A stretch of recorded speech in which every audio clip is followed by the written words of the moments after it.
Oh yeah, don't mind the mic. I shouldn't touch that. Don't mind the mic. It's there because on my shirt it rustles too much. So good afternoon and welcome to another video with a guy and his projects. Today we are going to talk about the F250. Yeah, it looks really small because that's a long ways downhill right there. Why I decided to walk up the hill, I don't know, but I did. So today we are talking about the 2004 Ford F250 Super Duty 6.0 liter diesel 4x4. What are we talking about? We're talking about lift kits. We're talking about what I have done to make this truck look a little cooler, perform a little better, and get a little worse MPGs, but a little better SM or S, yeah, miles per smiles. I don't know, MPSs. Whatever it is, that's what we're talking about. So when I bought this truck, it looked like an old man truck, and then I made it worse by putting a white camper shell on it. Right now it does not have the camper shell on, and actually looks pretty good because we've also gone with 35-inch tires and a 4-inch lift kit. Yes, it's a little leany right now because this ground is well, I backed into the non-level portion for some reason, but it's just what we did. So what we installed is a BDS suspension lift, a 4-inch suspension lift, not a body lift, it's suspension lift. That is to be not confused with body mounts that are higher or anything else. We actually lifted the suspension for the most part. We did do some blockage in the rear. That's going to change eventually. But essentially what we have is BDS 4-inch lift kit. And what that did is it came with new leaf springs up front. So yes, we have a leaf spring suspension. So this is a 5-leaf leaf pack giving me 4 inches of lift. And we went with the NX2 series shocks because the upgraded Fox shocks that they sell I just did not see being worthwhile. So we put those up front.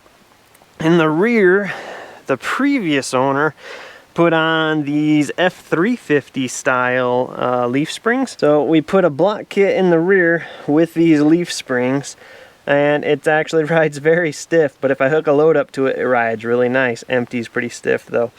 Again, we did the NX2 series shocks in the rear. Don't mind the mud, it's actually sprinkling right now. We also put on these stainless steel braided brake lines right here. Why? We replaced all of the rubber brake lines with the stainless steel braided. I can't remember the name of the company that did it right off the top of my head, but I will link them down below. I bought them through Amazon, I think. I might have bought them direct. I don't know where I bought them, but I'll link them down below. So on the white F250, if you'll remember that, we put on Rough Country's stainless steel brake line kit, but the problem with that kit is it came with the 2 fronts and it came with the 1 rear. It didn't come with the caliper to axles, and nothing really changed. So going with all stainless, I hear a lot of people talk about how you gain a lot of a firmer pedal with all stainless. And I am here to say that is absolutely true.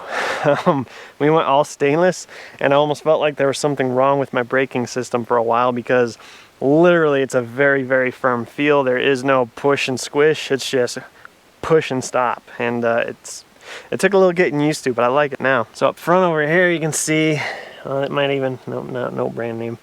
We got these stainless brake lines right here as well, which go into the caliper, of course. My ABS line, don't mind too much there. All right, so what else did we do?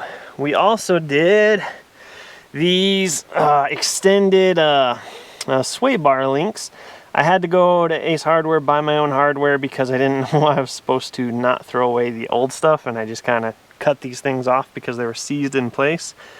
So I bought my own hardware, but that is, oh shoot, I can't remember if they're Hellwig or not. They're somebody's, I will link them down below, extended sway bar links, which allows your sway bar to stay intact and not be all twisted up. The new lift kit came with spacers for the bump stops, of course.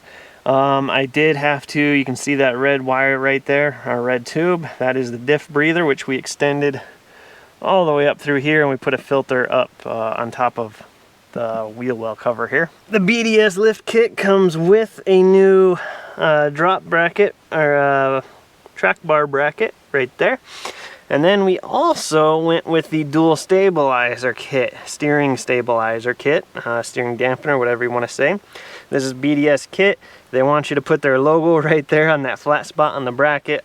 I obviously opted not to, and but I do like their kit. So a couple notes about the steering damper kit. You may have watched that install video. I did a video on it. Check it out. The thing with the dual stabilizers, you don't really need them. If everything's tight up front, you shouldn't need them, and I don't. The one that was on there before, this truck has 277,000 miles on it, I think, right now, and the one that was on it before, I'm pretty sure was original. If it wasn't original, somebody replaced it with the OEM stabilizer. But I had a lot of sway before with that old crappy one, and with the dual, at first, when you first installed it, the first maybe 300 miles, it was stiff. Like, I was really happy with how tight the steering wheel was. But now that things have kind of worn in, we're a couple hundred miles in, few hundred miles, probably not quite 1,000 yet. It's back to being just as loose as it was before, or almost as loose. That's not really what the steering dampener's for there anyway, but that's just to say you don't necessarily need to go with a two shock steering dampener thing, whatever, dual. You don't need to go with a dual setup. I just did because, I mean, shoot, it looks way cooler. I mean, you can't tell me that doesn't look way cooler there. So I did remove the valance. I removed that a long time ago before the lift ever even came into play, just because it looked ugly. Now you have this ugly bar right here. I'm okay with that though, because I mean, I'm just okay with that, so that's all there is to it. Now I got some racing four-wheelers coming through here. Let me wait till they go by. So that's the lift kit by itself. I want to say Keller. Who is this? Russell. So the brake lines are Russell. Yeah, they're Russell branded brake lines, and I would recommend them. Yes, they're very nice. So the truck as a whole, how does it ride with the BDS lift kit? It rides just fine. I have no issues with the suspension from BDS. In fact, I think it almost rides better than it rode before with the stock. Previously, the previous owner had put on brand spanking new front springs and brand spanking new rears. I know they were new because you could still read the stickers very easily, so they weren't old, and it rode pretty stiff. I mean, it's a spring, it's a front leaf spring setup. It's going to ride stiff. It's not a luxury ride, it's a working ride, and I'm okay with that. That said, we put the 4-inch BDS lift kit on, and that can change your ride quality quite a bit. I have not noticed any negative effects on the ride quality. In fact, I'd say the front end rides quite a bit smoother than it did before. I specify front end because we didn't replace the leafs in the back. All we did was jack it up with blocks. Yeah, the shocks are different, but I had Bilsteins on before, and now they're just the NX2s. So the rear hasn't changed as much, and in fact, because it's the heavier set of leaf springs in the rear, I'd almost say as the front rolls over stuff, it's more of a smooth ride, and then along comes the back, and the back goes kapadoo, kapadoo, kapadoo. So eventually I would like to change that and get a slightly softer set of rear springs, because these are too stiff. The previous owner hauled with a 5th wheel, so I understand why he had that, because he also had airbags in the back as well. I'm not hauling any 5th wheels at the moment. That's not out of the question in the future, but right now I'm not. So I actually want to get a nicer set of springs in the rear. Not nicer, these are nice. A different set of springs that ride more like the front, so it's a nice rolling over bumps and crap rather than a front end roll and back end kapow kapow, if that makes sense. All right, what else is there to cover with the new lift kit? So with 4 inches of lift, we didn't do anything with the drive shafts, not the front drive shaft. The rear drive shaft I did drop, oh shoot, I don't know, probably about 1 inch is as far as I dropped it, I think. Just at the carrier bearing. This is a 2-piece drive shaft. So you may notice if you've been watching my videos that Previously, this truck had running boards. They weren't necessarily running boards, they were more like running steps. And I got rid of those because one, they looked ugly, and two, I couldn't use my 2-post lift to pick this up because the frame is tucked up so much higher than the body of the truck that my lift points just couldn't make it up that high. So, however, with it being higher, now you do have to step up to get in. And even me at 6 foot tall, I'm using the grab handle to pull myself up a little bit. And my wife is full of negative comments on not having the steps on the side when it comes to buckling your kids into the car seats. But this ain't her ride. I bought her a ride. This is my ride. So it's all right. Hey, there's the sunshine. So pretty much I just wanted to give you a quick overview of the lift kit. I like it. Would I recommend you buy it?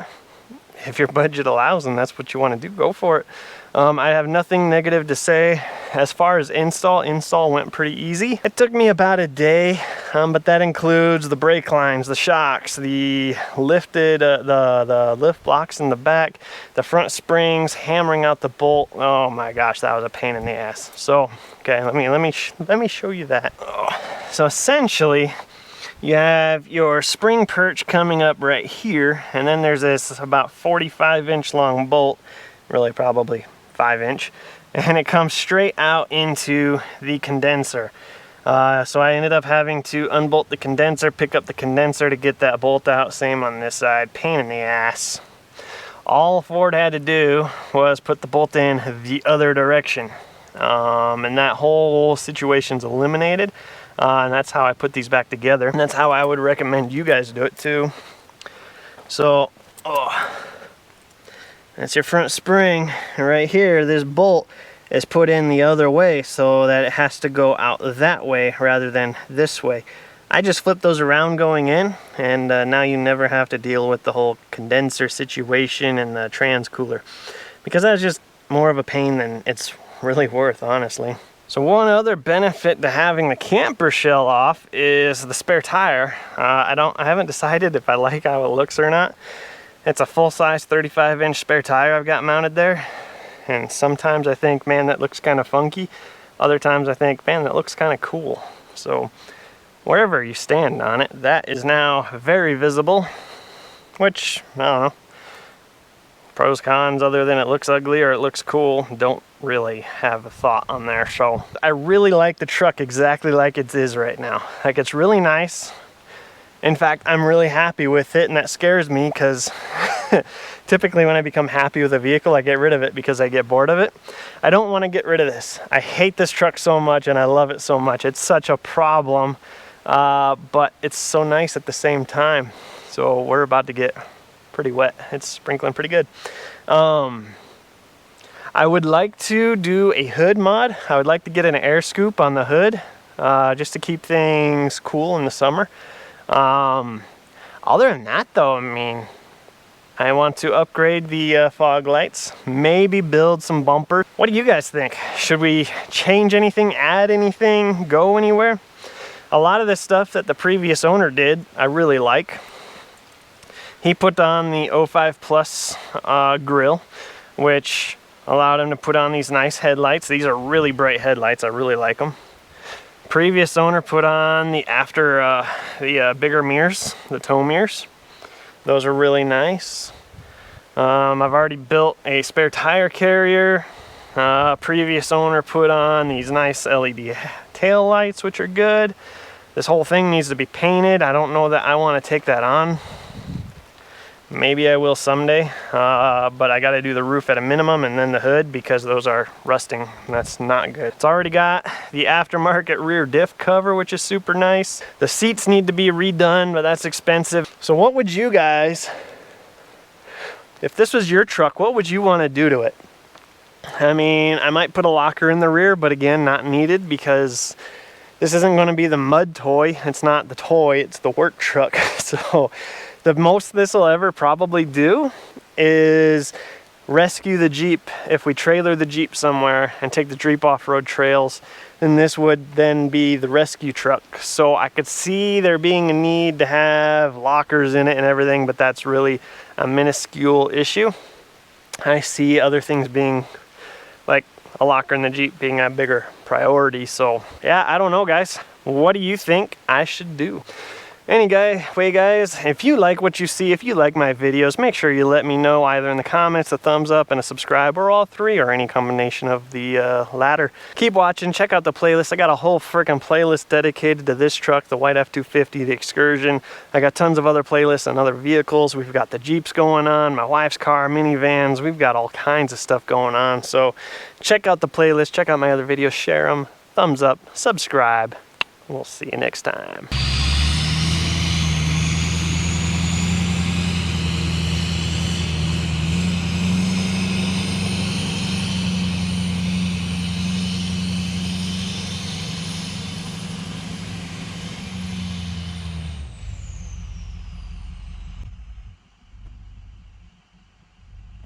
Now I gotta climb all the way back up there.